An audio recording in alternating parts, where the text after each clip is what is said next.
بسم اللہ الرحمن الرحیم۔ احترام رمضان کا سبق آموز واقعہ۔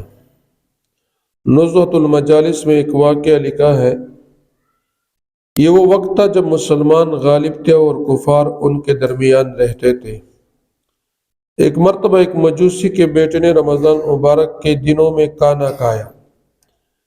جب اس نے کل عام کھانا کھایا تو اس مجوسی کو بہت غصہ آیا اور اس نے اپنے بیٹے کو ڈانٹ ڈپٹ کی کہ تجھے شرم نہیں آتی کہ یہ مسلمانوں کا مقدس مہینہ ہے اور وہ دن میں روزہ رکھتے ہیں تو دن میں اس طرح کل عام کھا رہا ہے۔ خیر بات آئی گئی ہو گئی، یعنی وقت گزرتا گیا۔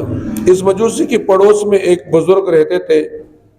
جب اس مجوسی کا انتقال ہو گیا تو اس بزرگ نے اس کو خواب میں دیکھا کہ وہ مجوسی جنت کی بہاروں میں ہے۔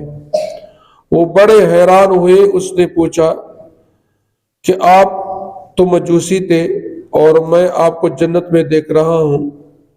تو وہ جواب میں کہنے لگا کہ ایک مرتبہ میرے بیٹے نے رمضان مبارک میں کل عام کھانا کھایا تھا اور میں نے رمضان مبارک کے ادب کی وجہ سے اس کو ڈانٹا تھا۔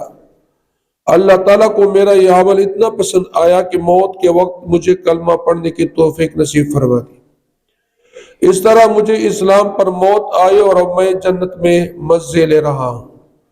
صرف ادب کا یہ حال ہے کہ کافر مجوسی کو ایمان کی توفیق نصیب ہوتی ہے تو جو صحیح معنی میں روزہ رکھے گا اس کا کیا عالم ہوگا۔ اندازہ کریں، اس طرح جو آدمی رمضان کی بے احترامی کرے گا اس کی سزا کیا ہوگی، اس کا بھی اندازہ کر لیں۔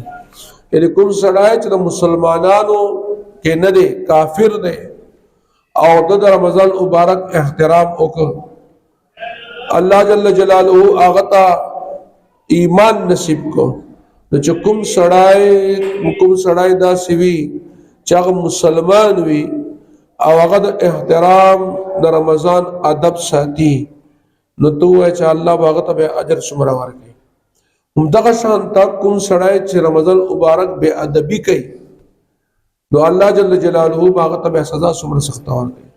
لہذا رمضان مبارک داغے ادب دیر خیال ساتے گریخا، صرف دا خوراک سکاک نہ زان بندول صرف دا دینم روزہ نہ دے بلکہ روزے سر طول خیال ساتے، طول آداب و خیال بہت سر ساتے، پس بجے روزہ اللہ جل جلالہ پنزبان ثواب والا گرزی کنا بیا با صرف صدقہ ملاوی گی لوگا اتندہ ثواب نہ محروم ہے۔ خوراک سکاک بندول سرہم نفسانی خواہشات نہ بنددل سرہم نور آداب و خیال بہم ساتے تو اللہ جل جلالہ بستا دا روزہ سکے اگر باعث اجر کرتے۔